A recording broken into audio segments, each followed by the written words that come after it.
if they suspend this while it's in the court, all of these things will happen. Drilling suspension alone will result in a loss of 3,000 to 6,000 jobs in Louisiana alone. And that's in the first 2 to 3 weeks. Experts now believe it could be over 10,000 jobs in Louisiana. Now, let me ask you this question. You know, I know Joe Biden is like, hey, we're creating jobs left and right. Yeah, with the government. Everything else, non-government jobs, we've created 40,000 jobs. So how is it the president thinks that we have enough that in one state we could lose 10,000 jobs? What kind of plan is that one? Now, the state, Louisiana, risks losing more than 20,000 jobs in the next year and a half. What are we going to replace those with? Solar panels built by Van Jones and his friends? Because I got news for you. As you see in New York, those solar panels, those jobs are being lost to give to prisoners in New York.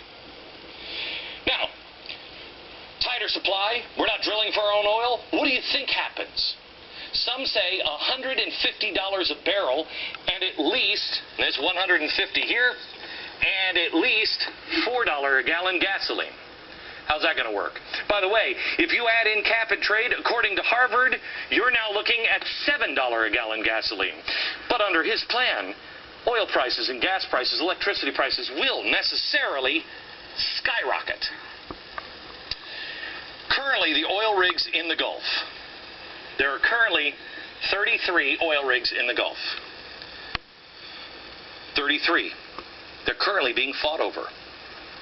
How many will be in the Gulf if we just let them sit there?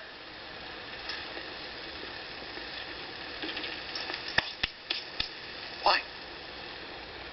Because nobody's going to let millions of dollars just sit there. They can lease them to other countries. Look, no politician is listening to you anymore. They're not listening to you. But you've got to let them know this madness has got to stop. You've got to get them to block this attempt. Mr. President, you've got your out. You fought. The court decided you cannot do this. I know there are people that watch in the Supreme Court. They watch this program. You must grab this case. You must try it. Even if we lose, if we don't decide it now, it's going to happen anyway. Given the extremely negative effect on this drilling ban, I mean, is it any wonder that people of Louisiana are a little upset with the president and the way he's handling this crisis? We're not even talking about the hole anymore. Polls actually show they believe George Bush would have handled this better. Only 32% think that Obama is doing a good job. 32. That's partly because they want the drilling to continue. Now, I know it's a narrow margin of 77 to 12%. Even 60% of Louisiana Obama supporters want the drilling to continue. 60%. The facts back up this sentiment. There have been over 50,000 wells drilled in the Gulf of Mexico. 50,000. 4,000 of these wells are deep water wells. 700 are ultra deep water wells. How many major incidents before this one? 0. Now there's only 1. That is a success ratio of 99.998%. That's a pretty good record, don't you think? But we're going to go ahead and punish Louisiana and the rest of the Gulf. Louisiana has invested over $150 million for its fleet of vessels that are now being shut down for 6 months. When, in the history of this country, has an entire industry been shut down for 6 months? Why would you do that? Why would you do that now? It doesn't make any sense, Cloward and Piven. But this isn't the first time the administration has defied all logic and public will. Over 60% opposed health care. 63% support the Arizona immigration law that the president is now suing the state over. And now this. Why? That's right, corruption. Corruption. Crime Inc. In Louisiana, there are now 33. Remember that number, 33 oil rigs. Okay? They're about to be put out of commission.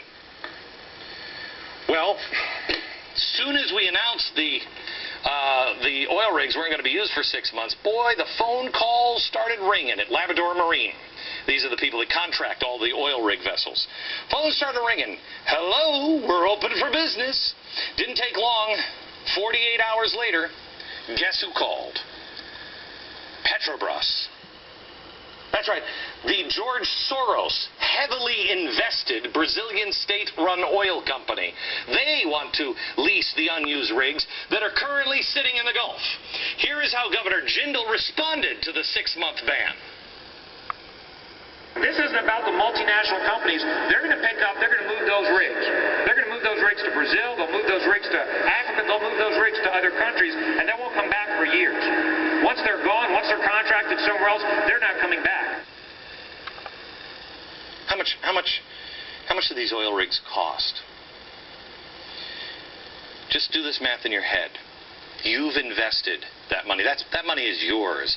You built that oil rig. You going to let it sit there? You going to make the payment on that oil rig when somebody else somewhere else in the world will pay you now? It costs $10 million to move each rig. It's a little unlikely that they're going to find their way back if they're leased, because they don't just go for a couple of weeks. They're there and then they're going to pump all the oil out. The jobs will never come back.